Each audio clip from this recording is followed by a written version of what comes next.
Good evening, everyone, and thank you for attending AACP's webinar with Dr. Bob Walker presenting Functional Oral Systemic Health: How will FOSH-CARE improve your patient outcomes? I'm Shaylin, the Association Manager for the AACP, and I will be the host of the webinar tonight. This webinar is approximately 45 minutes, followed by a 15-minute Q&A session. Please enter any questions you have in the Q&A box at the bottom of your Zoom screen, and we will address them at the end of the presentation. AACP has no conflicts of interest.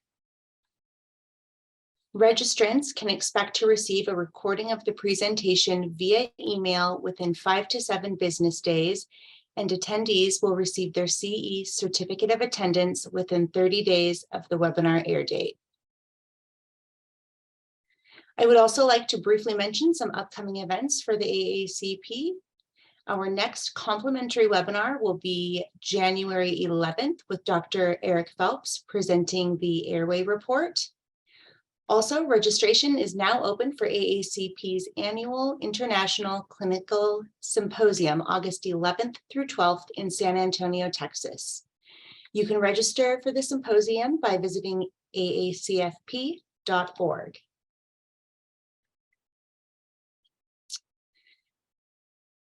Dr. Walker is a chiropractor with postgraduate degrees in neuropsychology and human biochemistry nutrition. He is the founder and developer of Chirodontics Treatment Paradigm and the co-founder of the Exceptional Dental and Exceptional Health course series. He is also the co-founder of FOSH-CARE treatment protocols and course series on functional oral systemic health.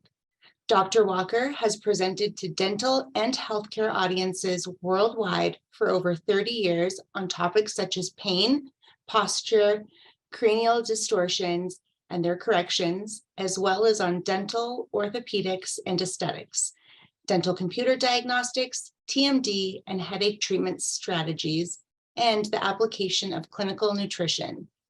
His mission is to provide the latest information to other healthcare providers and help them achieve exceptional patient outcomes. And with that, I would like to introduce Dr. Walker. Good evening, and greetings from sunny Mexico tonight. So if there's any background noise, that's Mexico. But I'm happy to spend some time with you tonight and introduce what we're trying to do with a lot of the healthcare providers, especially the dental healthcare world. And that's what we call functional oral systemic health. What's the difference between that? What we're trying to do is use nutrition to augment the treatment plans that you're already implementing, but try to get a superior outcome by supporting the biochemistry of the body. We have a series of courses called FOSH-CARE, and information is at exceptionaldentalcourses.com or foshcare.com. And hopefully we can make a lot of happy patients together. When we talk about FOSH-CARE or nutritional care for dentistry, why would we do that? I mean, in the end, when it comes down to it, all of us get paid to solve problems. And the more problems we can solve and the more efficient we are at it, the more we get reimbursed. And that's where it should be, and that's what we're trying to improve upon. We need to use our brains. But in your general practices now, do you treat perio patients? Do you treat TMD or pain patients? Do you do orthodontics or dental orthopedics? Do you deal with sleep and airway disorders? Do you do amalgam revisions? Do you use ozone in your practice? All of these aspects of dental practice would benefit greatly from nutritional support, especially if you use appliances for TMD issues, or are you addressing a lot of the airway and breathing disorders? Do you support the anti-inflammatory and immune systems? This is one area that is just strikingly neglected in the dental world. I don't know why, and I'm doing everything we can to bring a change to that, because this is the easiest place to start If you're not addressing the inflammation in the immune system with other than just appliances, you're missing a big part of it. And don't expect other people to do that because it's not going to happen,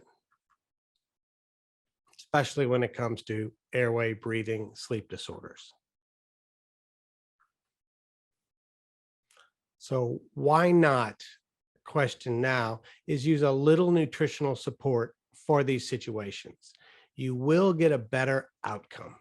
And we know that if we get a better outcome, we're going to get a better income. So both are important to me. I don't think you should work harder than they want you to, but most people are coming for a good outcome. But the main issues that we always start with implementing things like nutrition into a practice are, number one, pain. Pain is a physiologic response. Yes, we can remove the occlusion, we can use orthotics, we can do things, but it's such a simple place to add nutritional support. Inflammation on top of that. Pain and inflammation tend to go together, but inflammation is a much bigger topic because it also involves the immune system. If we're just suppressing inflammation, we're also suppressing the immune system, and that's not what we want. We need to understand the pain, the inflammation, and the immune system and how they all work together. We also want to look at the airway system. Too often we're addressing airways with a mechanical tool when it has to do with inflammation. And that inflammation usually has to do with a poor functioning immune system. And if you're not addressing the immune system and airways, you're missing a huge part of that issue. We also are dealing a lot with joint health. I mean, so many people try to correct a TMD issue, but don't support the tissues. How can you have healthy joint tissues unless you give the body what it needs to support and regrow that tissue? It just doesn't make sense. In 35 years, I've never dealt with a TMD case that didn't need nutritional support. And you get amazing results when you apply it. But these are all issues that clinicians should be addressing with nutritionals in addition to what you're normally doing. So in the end, what can you do? Where do you need to start? What do you need to know? Now, okay, if you think about tomorrow, a patient walks in the door and you look, and sometimes you go, yikes, what are we going to do with this case? We always start with, number one, what's their chief concern? Because you have to address that first. But on top of that, we want to know what's the status. We can look at what's going on with all of our diagnostic tools dentally, but we can also add some physiologic diagnostic tools. We like to work off of a status, not just throwing vitamins or something, take this for that, or here's an anti-inflammatory nutritional supplement. What's going on in the body, understanding how the body works is really important. And the more you know, the better your outcomes. And then we can sit down and say, here's a plan. We have our normal dental plan that you're doing right now, be it an airway, a TMD, a pain patient. Now, here's what we're going to add to this because we have to support the tissues in order to get the best outcome. Usually, patients are going to present with a chief concern of pain, inflammation, or immune system issues. What do they come to the dental office for? Maybe cosmetics. But why did the teeth break? If we're going to back up and look at broken down tooth structures, poor occlusions, airways, TMJ, pain, perio, all of these things have to do with immune system, inflammation, or pain. What can we do to support that system? Now, this is usually the best place to introduce nutrition into any patient's treatment plan. We don't have to go hog wild, turning them into these health conscious people unless they want to. But when it comes to dealing with pain and inflammation, why are we not supporting these tissues and these physiologic systems? After they get healthy, then we can start to convert them into healthier patients. That's the goal in the end. So all we want to do is just to add a little basic nutrition to any treatment plan. You can make it part of the treatment plan. That's what we've always done. Just added it. It's part of the plan, no matter what. It's not an option. It's just part of the treatment plan, especially when it comes to inflammation. Now, we have a short bit of time tonight. So what I want to do is focus a little bit on the inflammatory aspects and the immune system aspects, because they go together. And if we have to start one place, this is where we would start with nutrition. We can go a lot deeper into the system. If people are interested, let me know, get a hold of us. We can take you as deep as you want to go. But starting out, we always start with inflammation in the immune system. And these past 3 years, I've been amazed at how low the understanding of the immune system actually is. And that's what we really want to do something about. But we hear a lot about inflammation being bad, silent killer, all of these things. But is inflammation really a bad thing all by itself? Understanding and addressing inflammation is one of the most important things you can do for health. But one of the key words there is understanding inflammation. Inflammation is the normal response to vascular tissues to harmful stimuli. It's a normal thing. We have tissue trauma. We're going to have inflammation. We're going to have infections, pathogens, or antigens like allergies. We also get inflammation. They're two very different things. We also have exposure to toxins. They're all going to create different types of inflammation in the system. We can break them down to find where it's coming from. But this inflammation that we see, how do you want to address it? Just anti-inflammatories? It's got a role. So what's going on if we're not going to understand it? Inflammation is a critical part of healing injured tissues. And the more we just suppress inflammation, we're not going to get a tissue response. So we have to go past just the concept of anti-inflammatories for the sake of it, because it will shut down healing. And that's not always what we want. If we're doing orthopedics, if we're doing implants, periodontal treatment, there's more to it than that. Inflammation by itself and injured tissues, one of the things that they do is they create a more permeable membrane environment. That permeable membrane environment is what can open up a route for pathogens to get in. It can be caused from pathogens, from toxins, but it allows other pathogens to get in deeper. That's not what we want. This is especially true anywhere in the airway, mouth, gut system. It's really hard to separate gut inflammation and oral airway inflammation from mouth inflammation. It's the same tube. It's very similar tissues all the way through. And what you see in the mouth is a reflection of what's going on in the guts. And what we see in the guts has a lot to do with what's going on in the mouth. Now, all of these things and toxins and aldehydes and things that are produced from pathogens are going to get absorbed into the system. But we have to think about, when you're looking in the mouth, you're looking all the way through the whole tube. And if you see inflammation, something's going on. Inflammation is also a critical part of what's called the innate immune system. And that is why simply suppressing inflammation will also suppress the innate immune system. And this innate immune system is what deals with cancer. It's what deals with viruses. What deal with spirochetes, a lot of the things we see in the mouth.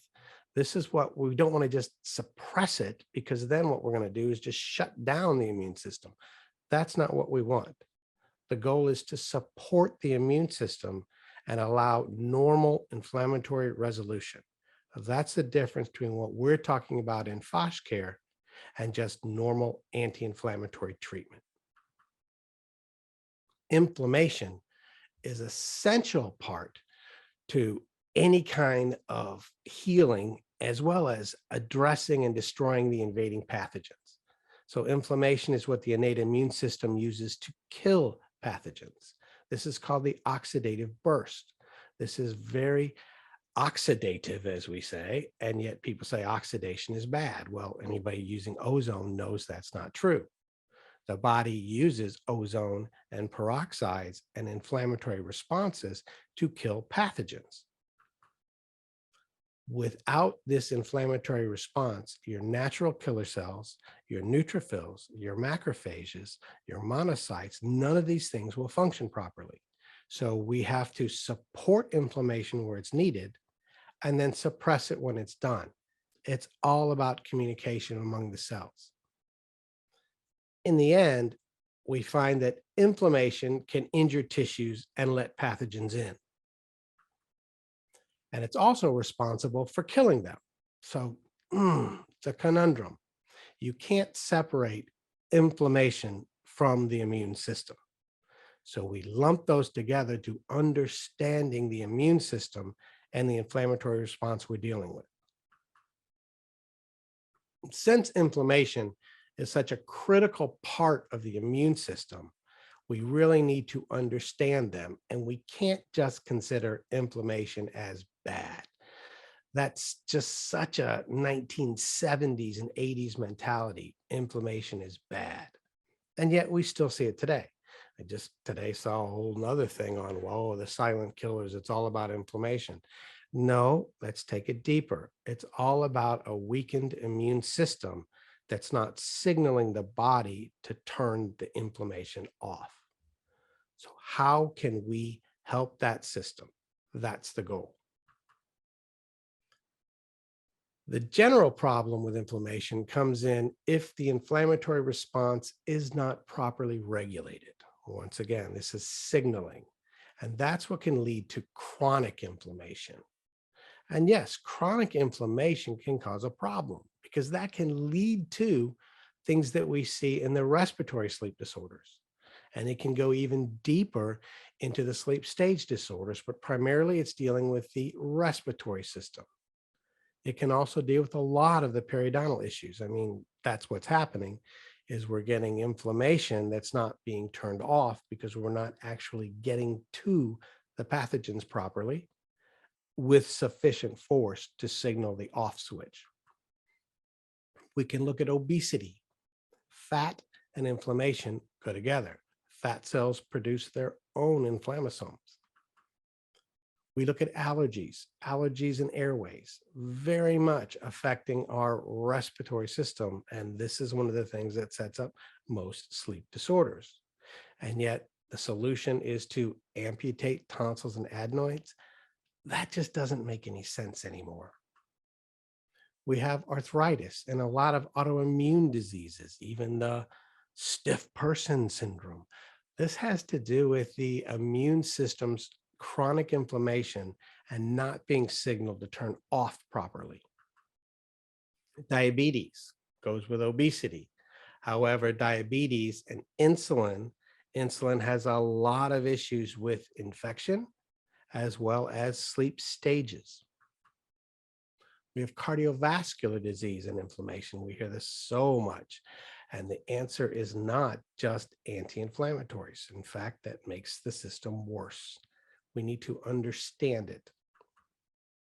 Strokes, boy, we're going to see a lot of those in the next few years. And when it comes to vascular inflammation, a lot of the things that trigger vascular inflammation and the things like endothelial nitric oxide that turn it off are something that all of us are going to have to become much more educated on because nobody else is going to do it. Autoimmune disorders fall right back into this situation, and we are going to see an explosion. There already is one, and it's going to get worse because as the immune system gets weakened, autoimmune disorders get ramped up. As the immune system gets pushed towards the Th2 system, as it's called, or antibody system, you're going to find the innate system, which relies on this inflammation, suppressed. And so what we're going to do is have poor off signaling, which is already what's happening. And this is going to lead a lot to the neural inflammation. This is the headaches. This is the dementia. This is the Parkinson's. This is all the neurodegenerative disorders like MS, Lou Gehrig's, these things. They're going to increase. And these are all related to inflammation, but they're related to inflammatory signaling.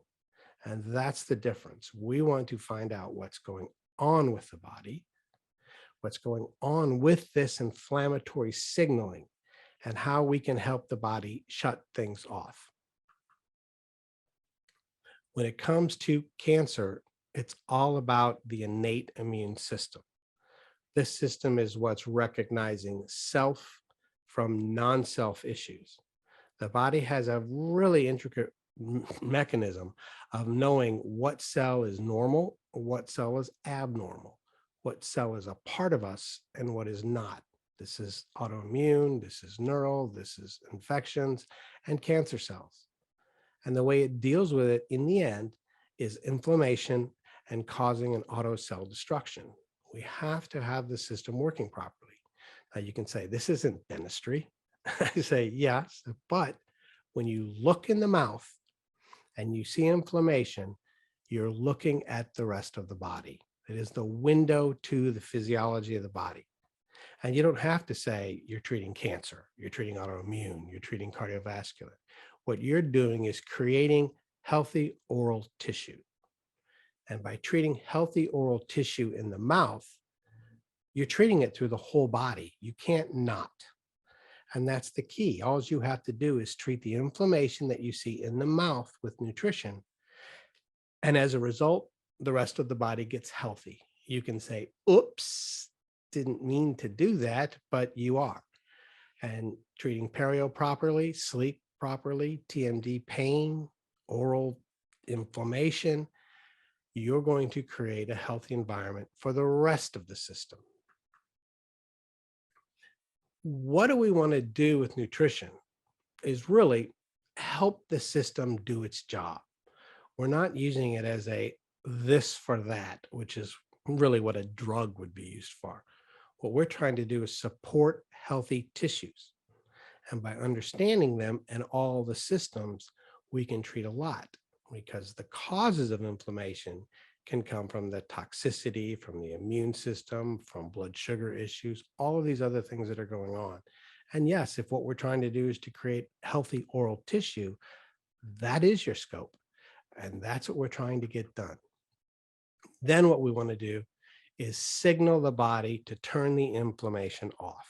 Use the proper cytokines and the proper steps to tell the body the assault is over and now we can turn things off. Just having a proper functioning immune system is the best defense to all of the viruses that are coming our way, bacteria that's coming our way, molds, toxins. We can't sterilize the world. We don't want to. We want to have a proper defense system in our body. That is the end goal. So how do we know if we're dealing with these issues on a day-to-day basis? I mean, you can see it with your eyes, but one of the things we said we like to do is determine a status, or determine something that we can measure, something we can put our finger on and say, yes, you have it. Yes, you don't. Yes, we need to work really hard, or no, things are pretty good, rather than just throwing a cookbook at everybody. There are some simple lab tests that help determine the degree of dysfunction and sometimes the possible route that we want to take to heal. What's our best bang for buck, or what's our best way to get at the issues? There are some inflammatory markers that are very basic, and there are a few that are a little more in depth. And there are some inflammatory markers and health markers that are much deeper than the scope of what we're talking about right now. But as a basic, we can use C-reactive proteins, or CRP, high sensitivity now these days, because that's about all there is. But C-reactive protein is a basic lab test that should be on everybody's general screening. We can do complete blood counts. CRP and CBC, this is what a lot of people get all the time. This is just standard medical, even lab work. We can look at homocysteine levels. Homocysteine is an important marker for oral health and cardiac health. And some of the things we do in the dental practice can actually elevate homocysteine when we don't want to. And if it's already high, this is some of the things that can really trigger immunoinflammatory and cardiovascular events in the dental office. That's not what we want. We can look at vitamin D3. There's been a lot of press about that, but understanding the vitamin D3, or the hormone D3, is important for a lot of the things we deal with the immune system, with pain, with sleep stages, as well as just the general health of the body. We can look at HbA1c, or what's going on with the body's ability to handle blood sugar and how much insulin is going on. We could add fasting insulin to that, but that's a little bit deeper. HbA1c is a simple marker that you can do in the chair. You can do that in the hygiene department. You can do that in the dental office. Another little bit deeper, but also very simple to do, even with a finger stick, is a fatty acid profile. We can do all of these tests very simply in dental offices or with a simple dental lab. Fatty acid profiles are a little bit deeper, but what they do is that will tell us the body's ability to turn off inflammation. These other ones kind of tell you what's going on from inflammation or causing it, but the body's anti-inflammatory system has a lot to do with the fatty acids. And that profile is one of the things we want to check. The first three, as I said, are very basic, very simple. The second three are a little bit deeper when you want to do something more than the standard person. If we look at the first one, C-reactive protein, that's a general inflammatory marker that's throughout the whole body. It tells you there's inflammatory responses taking place somewhere. It doesn't tell you oral health. It doesn't tell you these other things. However, when cardiac surgeons are getting ready to do any kind of surgery or invasive procedure, they're going to check CRP. And if they see it high, one of the places they are going to look is in the mouth, because periodontal disease is one of those things that raises CRP very quickly and very high. And this is where we want to know if it's going on. If you're not already using it, you should. If CRP is increased in the body, you know inflammation is taking place. You don't know where. But if we look at a basic CBC, complete blood count test, we can tell a little bit more about where it's coming from. It could be coming from anywhere. If it's coming from an infection or the immune system response, we're going to see increased white blood cells and neutrophils. They're the ones that are going to tell us the most that monocytes will probably be up with any kind of, but you will see neutrophils up. And that's one of the things we want to take a look at from an infection standpoint. If it's coming from allergies, food allergies, airway, breathing, we're going to see increased eosinophils. So EOs or eosinophils will be raised when it's an allergic response to a protein. So they're much bigger cells, and this tends to be what happens more in the blood. If it's coming from tissue injuries, traumas, you're going to see increased basophils as well as globulins. These are going to be markers that tell you, yeah, it's not so much the immune system that's going on, it's actually tissue destruction. We see this a lot with TMD cases. Now, if you're dealing with, say, a sleep disorder or a breathing issue, and you see swollen tonsils and stuff, why? We can look at the CBC to give us some clues what's going on rather than just cutting out the tissue. Scar tissue in the throat and tonsils and areas don't increase CRP levels. So people say, oh, well, that tissue's scar tissue. Well, not if CRP's up, and not if CRPs and neutrophils are up. That's an immune response that you're dealing with. Or eosinophils. That's an allergic response. Scar tissue doesn't cause those to go up. Now, weak membranes, just from damage from oxidative stress, from toxins, from mold exposure, mycotoxins are a very big source of increasing CRP. So if we see CRP as a flag, that's a good reason to look deeper, because you can do all of the mechanical and structural. You can put in the splints, you can put in CPAPs, you can put in airway appliances, you can put in implants and replace this tissue. If you're not addressing this inflammation, helping it resolve normally, then you're not going to get a result. So what we want to have is good, strong cell membranes that are not broken. And CRP is an indicator of broken cell membranes. What do we have to do? If we just use an anti-inflammatory, we're not helping the immune system, we're not helping the allergic system, and we're not helping tissues heal. We're actually making them worse. And that's what you need to understand. If we want to have good, strong cell membranes, one thing that we can add is choline, liposomal choline, because most of our membrane is choline and cholesterol. People that are on statins are going to have a lot higher CRP for that reason. And yet they're on statins because often of outdated information though, but they have high cholesterol, therefore you're going to be on a statin. Well, that is going to weaken the membrane and cause CRP to go up. So that's to be expected. One of the things that we can do is use choline. Choline will both lower cholesterol and make strong membranes. The anti-inflammatory in those membranes is actually omega-3 or fish oils.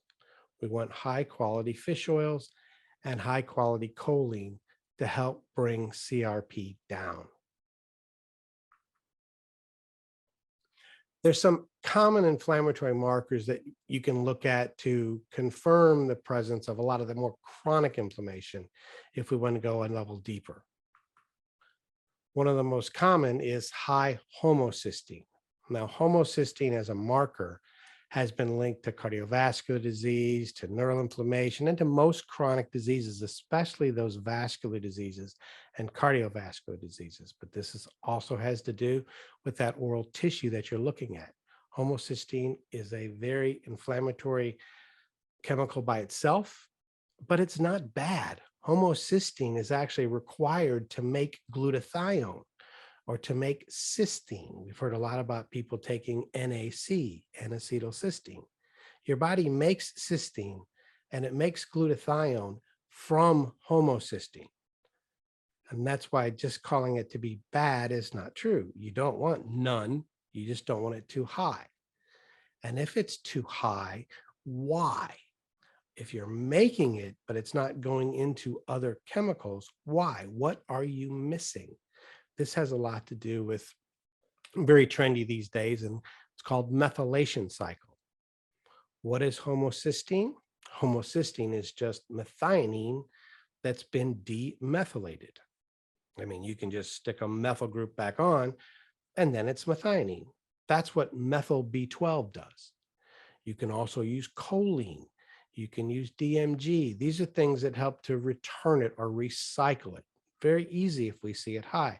It just tells us that something in the system isn't working right. If we have really low glutathione, but really high homocysteine, why aren't we converting that homocysteine into glutathione? What are we missing? Are we missing the glycine? Are we missing the serine? Are we missing something as simple as B6?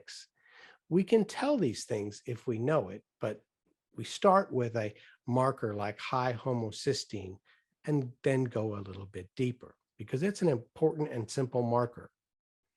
Homocysteine, as we said, we don't want it too high, like over 15 or over 10, but around 7 or 8 is a really good level. We don't want it too low either. We could have it at 6 or 7, 7 or 8. I don't mind it a little higher, like in the 7, 8 range, simply because we want to make glutathione. And if it's naturally too low, then this is what happens when people don't get enough methionine. People say, oh, well, homocystine's bad, stop eating eggs. And we watch homocysteine drop, but then everything else drops. NAC drops, glutathione drops, taurine drops, all of your sulfur-based system below drops. We don't want that. So let's understand the marker and then support the system from that point on. Homocysteine can be spiked, dramatically increased in a very short period of time by nitrous oxide. And if somebody already has homocysteine over 10 and you give them nitrous oxide, you're going to see a transitory spike, a strong enough spike that can actually cause neural damage, especially brain neural damage. And this is what we want to know before it happens. So if you're using nitric oxide in your office, you should be checking homocysteines. Homocysteine can be lowered with methyl B12 or with choline. It can be lowered with B6 if we want to take it to glutathione and an amino acid called serine. Glycine also tends to lower homocysteine if it's in that pathway. Now, understanding which way to go is not that difficult. You just need to learn it. But we'll start with recognizing homocysteine as a marker and saying, where do we want to go from there? Vitamin D3 is a simple marker. It's important for the function of the immune system, for bone formation, especially when we start talking about K2. Has a lot to do with neurotransmitter production, which has to do with sleep stages. So when we're talking about sleep issues, immune system inflammation, and neurotransmitters. If we want to talk about bone, or if we want to talk about arterial plaquing, this is where D3 along with K2 start to become very important. It has a lot to do with any system that deals with gene transcription. Scary word, but vitamin D3 is really a hormone that has a lot to do with telling the body what proteins to make. So it's more like going into the cell and turning on the gene factories to make proteins and enzymes. And you don't want to be deficient in it.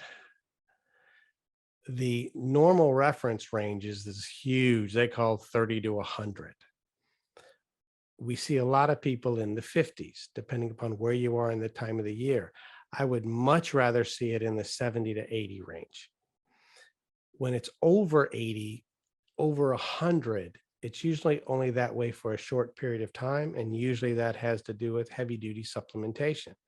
Now, over 100 for a short period of time for the immune system response isn't that bad. It just shouldn't be chronic.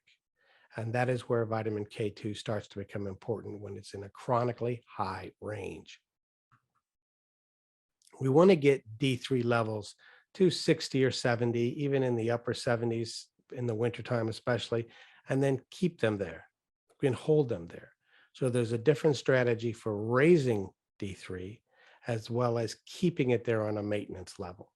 Most people do not get enough D3. And that is one of the things that can shut down the body's ability to fight infection. Now, insulin and blood sugar issues actually can shut down the conversion of D2 to active forms of D3. So even though we might be getting sun or taking it from a D2 form, we're not converting it to an active form if we have excessive insulin in the body. But vitamin D3, we can use high potency forms like 10,000, 20,000, 30,000 units in acute systems and situations. But if we're going to do maintenance forms of D3 of around 5,000 units, we really should have a vitamin K2 with it. That's K2, not K1. They do different things. But K2 and D3 are two of the things that can really help the calcification, the osteointegration of implants, the ability to move teeth in orthodontics, the stability of the oral structures. So yes, they're very much in the dental world. Another important inflammatory marker for tissue health has to do with high blood glucose, or more importantly, high insulin. Oftentimes we have very fluctuating glucose, but it's the insulin that's the issue. Insulin can set up high inflammation. Insulin can shut down D3 conversion. Insulin can mess with sleep disorders. Insulin sets up multiple health disorders when it's there, when it's not needed. It should be there when you have an increase in glucose, and it should go down when it's not. Insulin resistance is a huge problem. And we can do insulin testing, fasting insulin testing. It's much harder. However, one of the simple things we can do is to look at hemoglobin A1C. So HbA1c is one of those markers that you can do as a finger stick in your office. It's very simple. It's been linked to so much inflammation, obesity, type 2 diabetes, heart disease, and strokes. And we can see this with inflamed oral tissue. We want to make sure that they don't have a lot of high insulin and blood sugar contributing to this, because these are the heart risks, these are the stroke risks, and we don't want to be surprised. Normal HbA1c is low, below 6%. Now, this is when glucose gets attached to hemoglobin. Hemoglobin is a buffer. Hemoglobin isn't just there to deliver oxygen. Hemoglobin takes out CO2. Hemoglobin takes away hydrogen. Hemoglobin takes away glucose. And once glucose is bound to hemoglobin, it's never going away. That blood cell is basically dead until it goes away. That's why hemoglobin A1C doesn't change very quickly. But if you've got 6% of your hemoglobin bound with glucose, that's not a good way to function. You'll never get your oxygen saturations above 95 because it's already used up. Over 7 indicates strong blood sugar issues and oxygen saturation issues. The A1C test measures the amount of glycated hemoglobin in your blood. We talk about desaturation often when we're looking at oxygen saturation in hemoglobin. However, hemoglobin is never desaturated. It's always got something on it. And one of the things that gets stuck on it is CO2. And the other thing that really gets stuck on it is glucose. And that's what this is measuring. How much is glucose bound hemoglobin? It's a great indicator of excessive blood sugar because you can't study for this test. You can't be really good for a day and then expect the A1C to drop. It doesn't. It takes up to 120 days because that's how long those red blood cells are going to stick around. The day they get glycated is the day they're no longer useful. This can set up, or it's a good marker for when you want to look at insulin issues. If A1C is high, you're probably dealing with insulin resistance, and you've got to take some other strategies if you want to take them there. Either way, you know it, and you know they have higher stroke risks, and they're not going to have healthy oral tissue until you address that. Because the real culprit here is insulin, not just the glucose, but it's the insulin that will get into the system and cause a lot of problems. If we want to support this blood sugar system and the other systems, one of the things we can add to it is quality B vitamins. I mean, there's lifestyle strategies you can use, intermittent fasting. This is why keto is so popular, carnivore is so popular, is because that will break the insulin resistance. But we can also really help support nutritionally because changing behaviors and lifestyles is tough. We can make sure they're getting quality B vitamins, especially the B1, 2, 3, as well as berberine. Berberine is a classic herb that has a lot to do with other systems as well, healthy tissue, healthy gut, and lowering blood sugar. So it lowers insulin resistance, drops blood sugar, and improves tissue quality. In the end, remember, we're not treating diabetes. We're not treating cardiovascular disease. We want to create a healthy oral tissue environment. That we can do with this. The inflammatory system is an important part of healing and the immune system, but it does require a system that turns things off. We need to have off signaling. Our immune system has off signaling when it comes to cytokines, and there's certain ways we can really support that. It's a little more complex, but one of the key ways that even it works is through our proper anti-inflammatory system that's based on fats. So how can we test that system? Here, what we're looking for are the ratios of the fatty acids that are in our system. Now, the good thing about this is that the fatty acid profile is 100% dependent on what the person eats. And so this is something that a patient can do to help control the inflammation. We don't want to say, oh, we'll go no fat, go all fat. There's a balance. And that's why we want to have a look and see what's going on from a fatty acid profile in our patients, especially the levels and the ratios of EPA, which is basically what fish oil is, and arachidonic acid, which is very inflammatory. Now, we can use the gamma-linoleic acids, or the DGLA, and this is basically testing different parts of the fat system, the omega-6s, the omega-3s, and what are called saturated fats or inflammatory fats.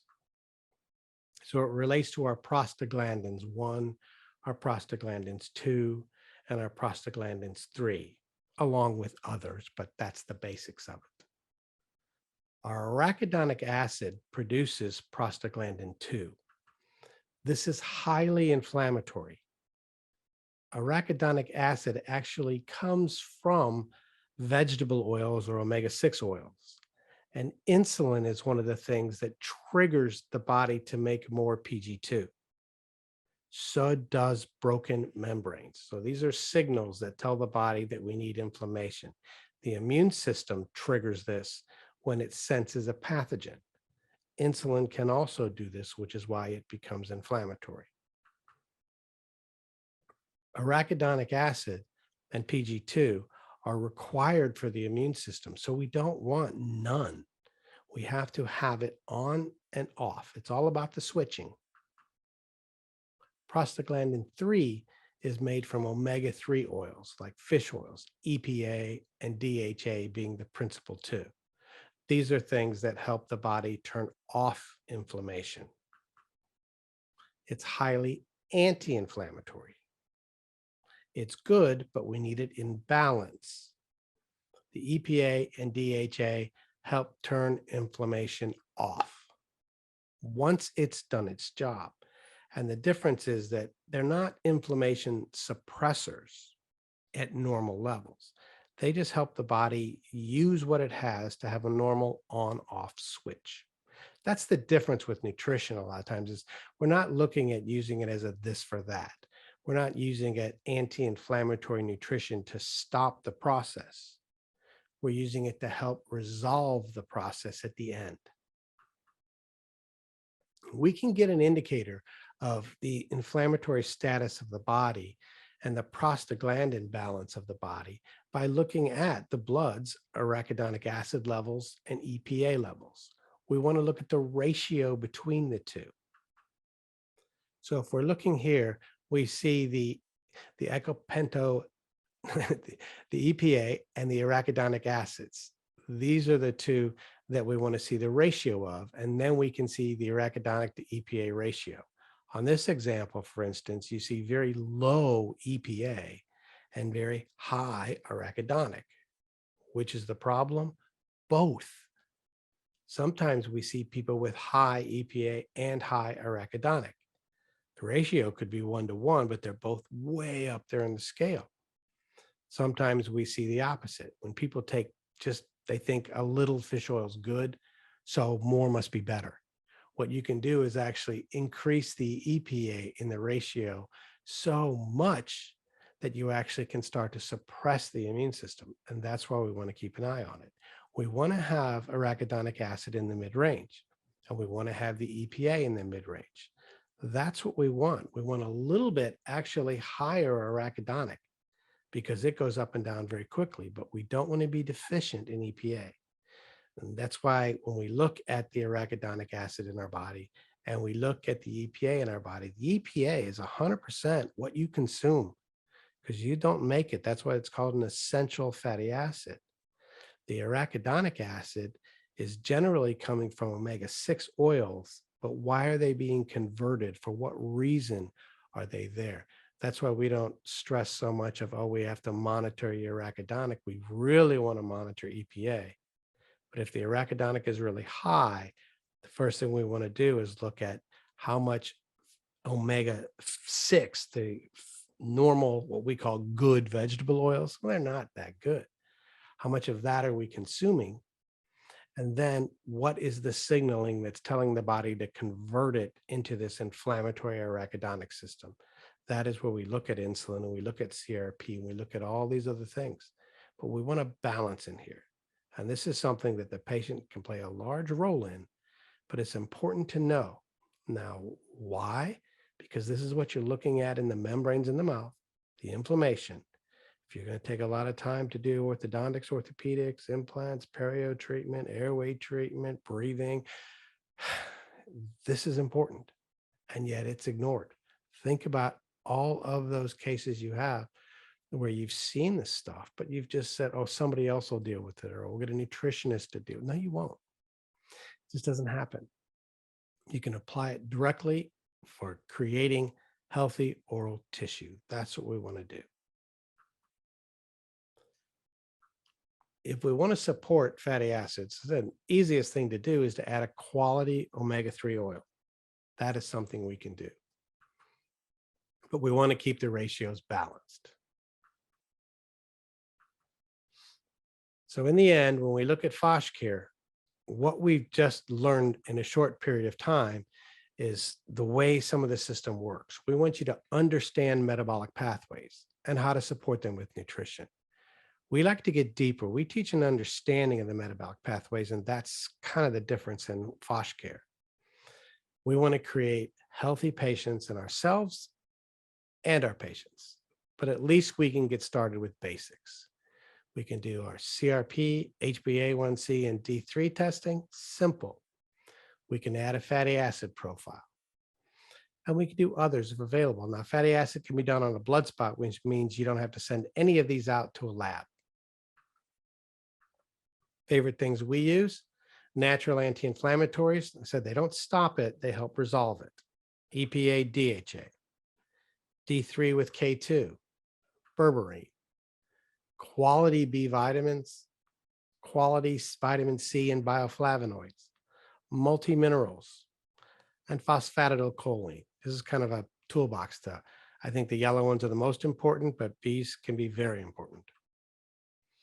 And in the end, if you want to understand the way the system works to really start to apply it in all these situations, please let us know and contact us. And hopefully we can get together and take it another level deeper. And hopefully this was at least helpful, give you something you can look at. And we have some time now, I believe, for question and answer, correct? Correct. Yes. Thank you so much, Dr. Walker. That was great information. We do have a couple of questions for you. The first one, what about PEA? In what context? I am not sure. Let's give a moment there. Phosphatidylethylamine. Let's give a moment and see if we can get some clarification on that. And Part of the choline system and the membrane system has a lot of conversions, and depends upon whether we're supplementing it or whether we're measuring the body's ability to make proper phosphatidylcholine through the methylation system or not. If we're talking about phenylethylamine or PEA, from where I'm seeing it, depends upon the context and what about it. Could you repeat the relationship between insulin and D3? Insulin, the body has to convert vitamin D2 into active forms of D3. Insulin will actually shut down the enzyme that is involved in that conversion. So we end up getting a lot of D2, but it can't, even the sunlight D2 doesn't get converted into its active form when high levels of insulin are present. And is FOSH-CARE a course? We have a series of courses on functional oral systemic health. We have FOSH-1, which is actually available online, and it has much more to do with what we just talked about: the inflammation, a lot on the immune system, connective tissues, pain, and some basic gut health, which is where we think people should start. Back in before the big crazy, we were live teaching FOSH-1, 2, 3, 4, and 5 in the US. We're going to be putting the rest of them online. So yes, it's a series of courses, and we also have it on the physiologic aspects of sleep disorders, and as part of our FOSH-CARE system. All those are available on the exceptionaldentalcourses.com. Okay. And then do you teach those courses? I teach them along with my partner and wife, Dr. Kay MacArthur. She's also a dentist certified in functional medicine, in integrative cardiology, integrative cancer therapies, and a lot of the other biochemical aspects. So the two of us teach those. Okay, awesome. And I know you are going to be presenting at AACP's annual symposium. Will you be, is this going to be expanded at that meeting? At I, our be- meeting? I believe what they're asking to do there has more to do with the structural aspects. However, I'm open to doing whatever helps. Awesome. How can vitamin D3 be tested accurately in office? They do have a blood spot test for vitamin D3. In the dental offices, I highly recommend using urine, saliva, and what are called blood spot or finger sticks. So there's ZRT is one of the labs I know that can do a little finger stick where you just prick it, put it on a piece of paper, send that to the lab, and they'll send it back. And they do very quality work for a lot of the stuff, fatty acids and D3. Okay. And how much is a good standard D3 dose? Maintenance dose, 5,000 units, I think. When it comes to getting heavier doses, we use a form that has 10,000 with a little bit of D2 when we want to get the D3 up high. Sometimes, like I said, in this immune response, we don't want to keep it high, but if we do somebody's D3 and we're seeing 20, which is very common, even in down here in the sun in Mexico, we see them in 20 and 30. That's just way too low. And we can do 10,000 a day for a week, and we start to see those levels creep up. If we're not seeing it creep up in addition to other therapies, then we have to start looking at absorption. And a lot of times it's the quality of the product you're using. But 10,000, 20,000 for a short period of time. But I think maintenance 5,000 is what most people should be doing. Okay, perfect. It looks like there was another part of the question on testing D3 in the office, and it was, what do you recommend for infected adenoids and enlarged tonsils if not surgery? Fixing the immune system.